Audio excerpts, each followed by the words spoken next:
Good afternoon, ladies and gentlemen. It's your friendly neighbor Valsider here, and I'm bringing you another video today. This gameplay is from the ESL Summer Cup competition that we just played on the weekend, and we placed a reasonably pleasing second. Actually, we took out the CSC and a big game against Apex, and I think we lost in the finals to Crit's team.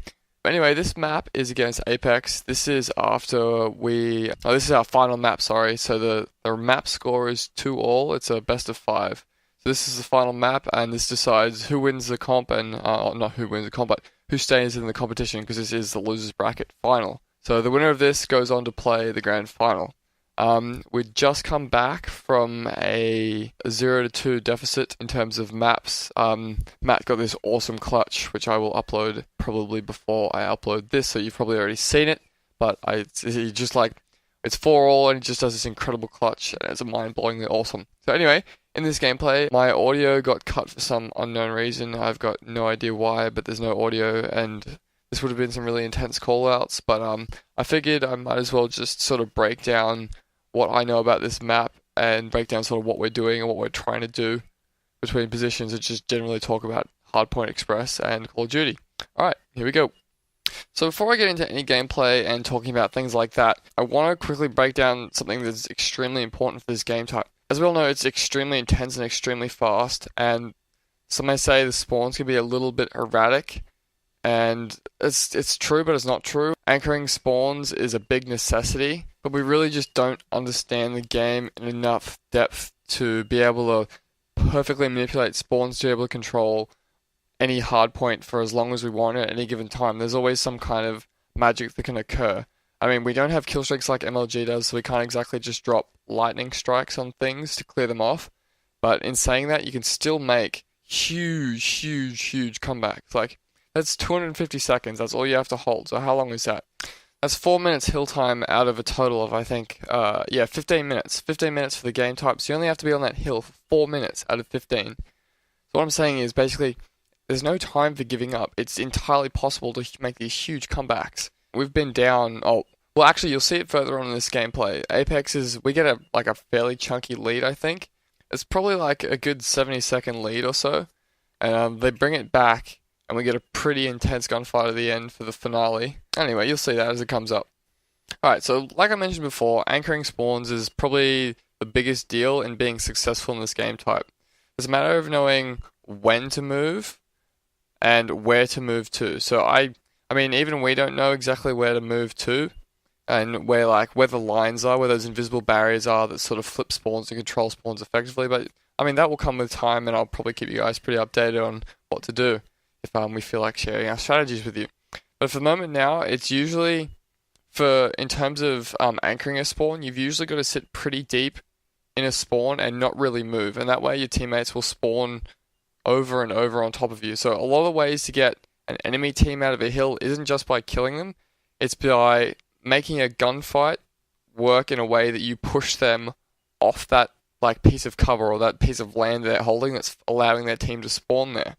Now that's not exactly something new to Call of Duty, but it's something you didn't really have to do that much. But definitely Gears players will know about that.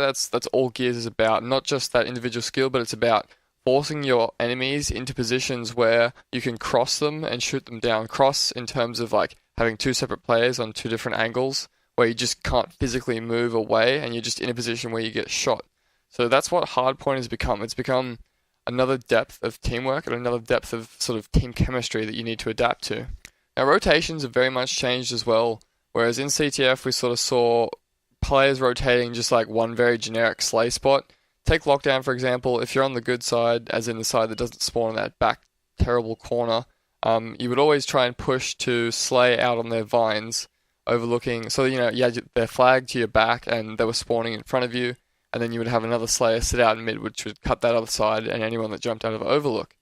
Now that's changed, so with every hard point there's a new spot you need to slay and you need to control, as well as worrying about spawns flipping, because yes, they're static, but they flip, unlike CTF and all the game types we've played here in Australia, and probably MLG as well. I mean, we've got a little bit of that with Black Ops 1, but it's far faster now without that 7.5 respawn. We've got a 3-second respawn, and MLG doesn't have any respawn. So These games are just that intense, and you've got to be on your toes for those spots, and you've got to learn those spots early and fast, otherwise you pretty much just get slapped. And that's basically just only for slayers and for players that are worried about keeping other players dead. So now you've got to worry about slayers playing objective roles. So you've got to worry about slayers sitting on capture points and things like that. And it varies between point to point. So on this map, we've got like the top comms area above the trains. You probably wouldn't have an objective player up there. And if they were up there, they'd be sitting in a corner just waiting for someone to push. Whereas we try and put a slayer up there with an assault rifle so they can actually watch themselves and they can kill things before they get close enough to flip your team off of the spawns that are up there. So now you've got this big mix-up of roles, and you've got sort of subbies that aren't just playing the objectives now, like they're not trying to grab that point, they're also trying to go lay in a corner. Not necessarily a corner, but they're trying to lay in an area that will block another spawn, so the enemy can't get middle ground spawns, and they can't get in a spot where they can throw grenades at you. And of course, like this is just sort of low level things, but as the game evolves, I feel like we're going to see a great deal of depth and just some kind of ridiculous spawn manipulation. Alright, something else that I'm going to touch on now is time. I mean, we've always had that clock ticking away there in the bottom left-hand corner of our screen, whether it be S&D and CTF.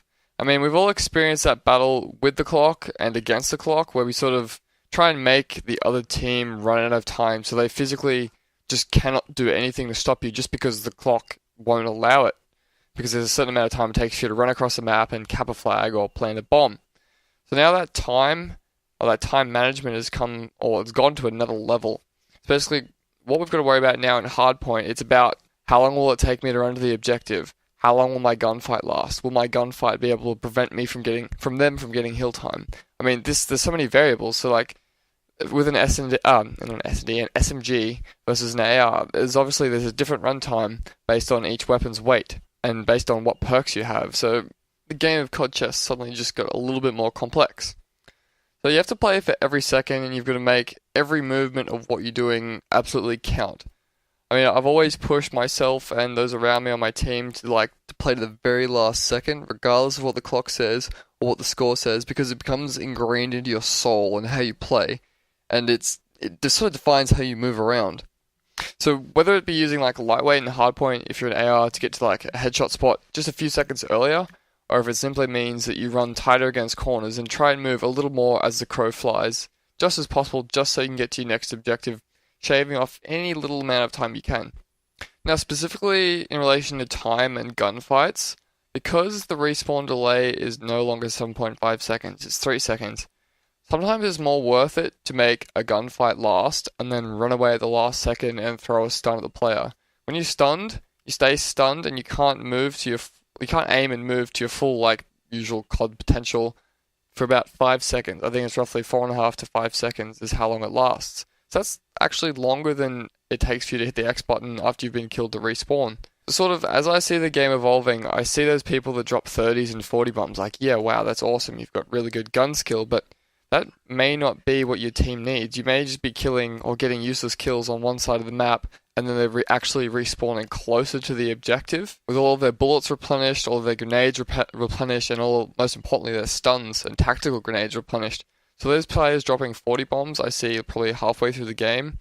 Game as in the game's lifespan. I mean, congratulations, you look really good to the uneducated noob eye, and you've obviously got a huge E-penis. But you definitely could have helped your team out in a better way other than just padding out your stats. Well, this is just about time for me to wrap up. We're getting into the nitty-gritty of this finale of this final map. This is obviously map 5, and we're tied 2 apiece. So whoever wins this stays in the game and goes on to play in the grand final. Normally I just cut to the gameplay, but since my audio is just non-existent, I'm just going to chat to you about some garbage for a few seconds. Using a new mic.